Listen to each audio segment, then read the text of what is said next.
මේ එක මිනිසාව මරන්න රුසියානු හමුදාව වෙනම ස්නයිපර් කණ්ඩායමක් කෙව්වා. ඒ ඔක්කොම සීමෝගේ උණ්ඩේට බිලි වුණා. ඊට පස්සේ ඔවුන් සීමෝ ඉන්නවා කියලා සැක කරන මුළු කැලෑවටම හේතුවක් නැතුව අන්ධ විදිහට කාලතුවක්කු ප්‍රහාර එල්ල කළා.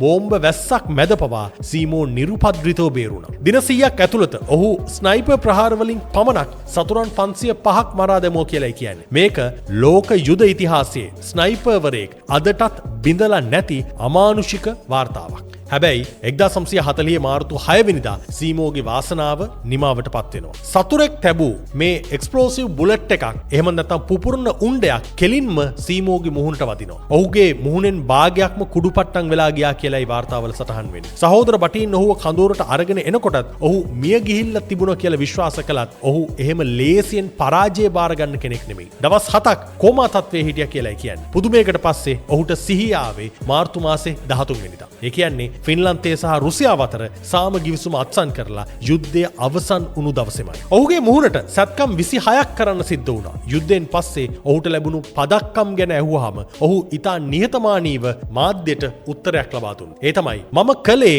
මට කරන්න කියපු දේ. මට පුළුවන් උපරිමයෙන් කළා. ඔහු වයස අවුරුදු 96ක් දක්වා ජීවත් වෙලා 2002 අවුරුද්දේදී සාමකාමීව මේ ලෝකෙන් සමුගන්න. එක මිනිස්සෙක්ගේ අදිෂ්ඨානයට මහා හමුදාවක් උනත් පරාජය කරන්න පුළුවන් බවට සීමෝ හේහා ජීවමාන සාක්ෂියක්.